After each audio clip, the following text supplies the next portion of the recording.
Renata, que é a Grazi. Eu sou agente em Foco Nosso no Goiás.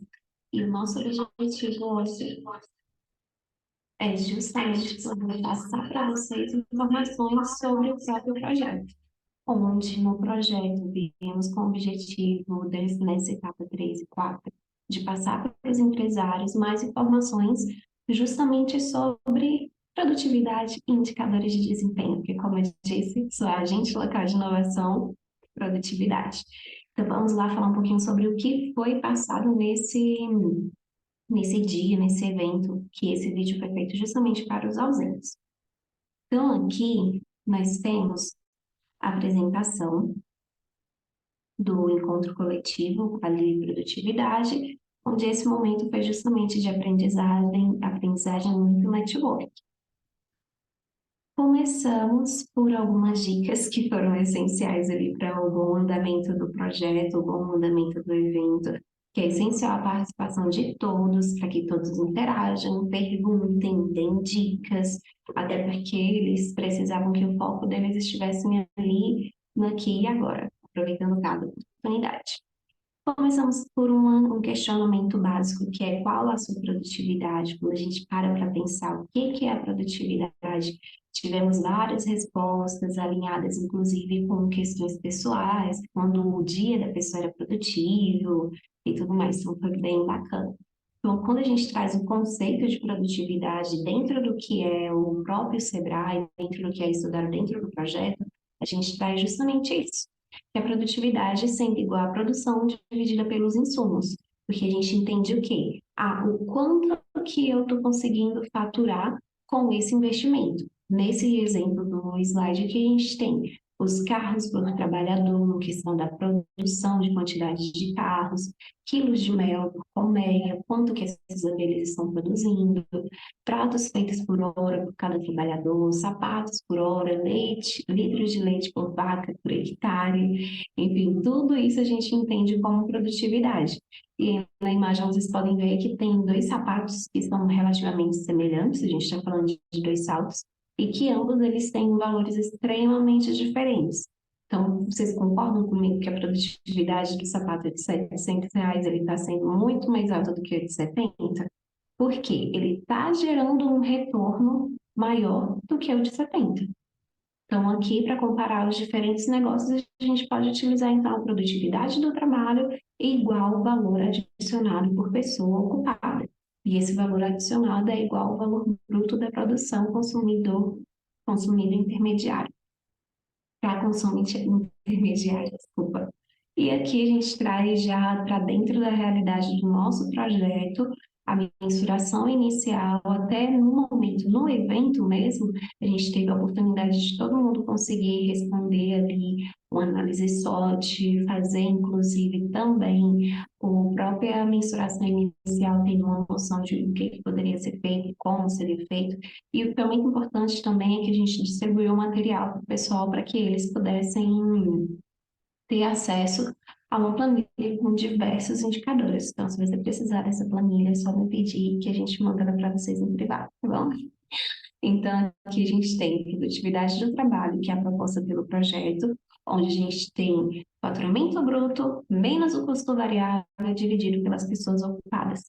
Quando eu trouxe essa informação para os próprios empresários, eu já fui questionando deles ali, já tirando algumas dúvidas sobre o que era o faturamento bruto, o que era o custo variável, por exemplo, faturamento bruto. Se o retorno de investimento, seja na bolsa ou qualquer valor que a empresa tenha, se esse retorno de investimento entraria como faturamento bruto naquele mês.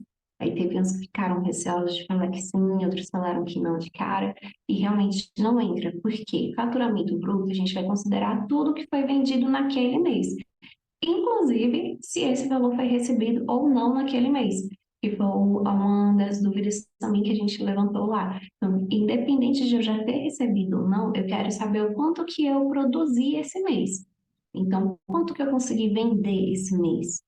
E vocês concordam comigo que o custo variável também vai estar diretamente ligado com a questão do que é o custo diretamente ligado com o produto vendido, mercadoria vendida, o serviço?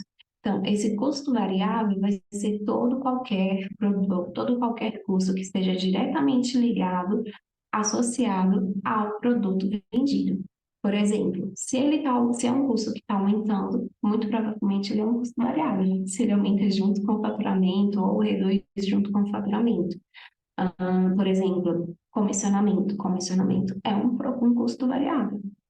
E quando a gente vai ali para o custo da mercadoria vendida, por exemplo, qual é o custo da mercadoria vendida, por exemplo, no sentido do quanto que eu paguei para gerar aquele faturamento. Que a gente quer entender aqui exatamente isso. Qual foi o investimento que o empresário fez, que você fez, para que você chegasse naquele faturamento bruto? E daí a gente dividir pelas pessoas ocupadas, tentando entender ali qual a produtividade de trabalho por cada pessoa que está ali. Aí levantado mais uma questão. Se pessoas que estão afastadas do trabalho há mais de 15 dias ou de licença e por aí vai, se elas fazem ou não parte dessa sominha ali para a gente encontrar as pessoas ocupadas. Elas não fazem, tá? Porque a gente vai levar em consideração as pessoas que estão diretamente ligadas a fazer o número do faturamento bruto. Então, se eu estou lá, se eu fiz aquele trabalho, se eu contribuí, se eu vendi, se eu ajudei de alguma forma a chegar no faturamento bruto, no caso do mês de setembro, que é o mês que a gente está usando como referência para a mensuração inicial, isso significa que eu posso contar como pessoa ocupada. Aí levantou uns dois empresários para questionarem sobre o quê? Ah, Grazi, mas eu só trabalho na empresa, eu não tenho registro e nem faço nenhuma retirada no momento. Vocês acreditam o quê? Pensa aí. Se for o caso, pausa o vídeo um pouquinho e pensa. Ele entra como pessoa ocupada ou não? Por tudo que eu falei. Então, pensou? Entra como pessoa ocupada, sim. Inclusive, uma das principais, porque ele está diretamente ligado com o negócio e ele está fazendo com que esse faturamento seja alcançado. Ele está contribuindo para que esse número seja alcançado.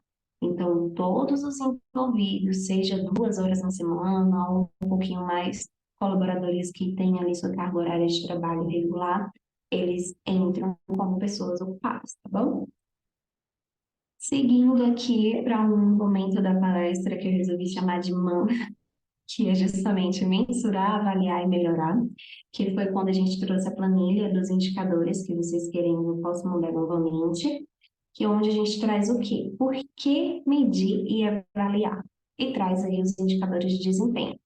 Essa imagem, tem todo mundo, na hora que eu abri ela, todo mundo ficou rindo e tipo, ai, nossa, realmente, às vezes parece que é a nossa realidade no momento. E não muda. Por quê? Muitas vezes eu trago até situações de faturamentos altos. Ah, o empresário está super feliz porque está faturando muito, o número está lá em cima. Só que quando ele para avaliar, para ele poder medir e avaliar esse resultado, ele percebe que apesar de estar faturando muito, ele está ganhando pouco. E trazendo as palavras do nosso consultor, ele falou: o que que uma empresa busca hoje? Não é só vendas, a empresa busca lucrar. Então, se essa empresa está achando que está com expectativa de estar muito bem, está sendo chique na área das vendas, nos lucros, no faturamento, tudo, ela percebe que a realidade é diferente, porque muitas das vezes ela está gastando muito para faturar o que ela está com aquele número alto e também está sendo gasto muito. Então, o objetivo aqui com os indicadores de desempenho é justamente trazer esse novo olhar para o empresário e também fazer com que ele pare e avalie melhor a situação das empresas. E uma coisa muito importante que eu sempre ressalto aqui, é muito importante você saber, empresário, aonde você está, em qual momento da sua jornada, em qual momento sua empresa, inclusive, está, para que você possa, a partir dali, você já criar alguns indicadores, trabalhar com metas e saber para onde vocês querem ir como empresa. Então, vamos fazer essa expectativa ser a mesma realidade trabalhando com os indicadores de desempenho, ok? E aqui foi o momento onde a gente trouxe a análise SWOT para justamente as pessoas pensarem ali no que eram os pontos fracos, fortes, oportunidades e ameaças da empresa. Como a gente também ia fazer esse exercício na empresa, junto ali após o evento, eu orientei que todo mundo pudesse fazer sobre si próprio. começando justamente por uma autoavaliação para em seguida identificar os pontos, fazendo esses mesmos pontos dentro da sua empresa. Até porque, como tinha gente de muitas empresas, da mesma empresa, às vezes fica complicado, né? Fica todo mundo respondendo a mesma coisa, então copiando. E aqui o objetivo foi trazer essa introspecção, essa reflexão sobre si, para que eles conseguissem, de fato, identificar o que eles poderiam fazer, inclusive até diferente na própria empresa. Porque muitas vezes a gente enxerga os pontos fortes das empresas, da nossa empresa, nas outras pessoas, e a gente não enxerga os pontos fortes que temos para poder agregar essa empresa. Então, nesse momento, a gente fez uma análise SWOT com as próprias ameaças, as próprias oportunidades, os próprios pontos fracos e fortes de cada pessoa. E cada um ficou ali com o seu resultado para poder refletir melhor depois. E uma frase que eu adoro do Peter Drucker, que é o que pode ser medido, pode ser melhorado. E eu concordo silenciosamente, totalmente, enfim. Por quê? A partir do momento que você consegue identificar, como eu citei anteriormente, como você consegue identificar onde você está, você consegue identificar o que que você pode fazer de melhor. Então, se você consegue mensurar, por exemplo, como que está seu atendimento. Hoje, todo mundo acha que o seu atendimento é bom, mas se você começa a fazer esse registro, começa a usar um Google Formulário da vida, para poder ter esse feedback dos empresários, ter esse feedback, inclusive, dos seus próprios clientes, você começa a enxergar como que está sendo feito o seu atendimento. Então, assim, não é só atendimento, não precisa ser só no atendimento que isso precisa ser medido. Você pode melhorar seu atendimento, você pode melhorar a produtividade da sua cozinha a partir do momento que você consegue medir quanto tempo está demorando para cada prato sair. Se você consegue medir isso, você consegue avaliar melhor quais são os processos da sua cozinha, por exemplo. Estou falando aqui de cozinha, que a gente tem muito restaurante, mas existe aí todos os outros serviços, oficinas, atendimento, roupas, enfim. Tudo isso a gente pode, de alguma forma, medir para poder buscar melhoria dentro de cada indicador. E aqui foi um momento ótimo, onde tivemos momentos de networking, que foi uma rodada de negócios, onde todos os empresários saíram e foram ali para poder conversar, falar sobre as empresas, e a gente teve várias empresas com alguns brindes interessantes, inclusive a Fuji Sushi, ela trouxe para a gente 15% de desconto para consumo na loja. Teve também a Dimensão Cursos, que trouxe uma bolsa de estudos para poder participar lá na escola, então foi bem bacana.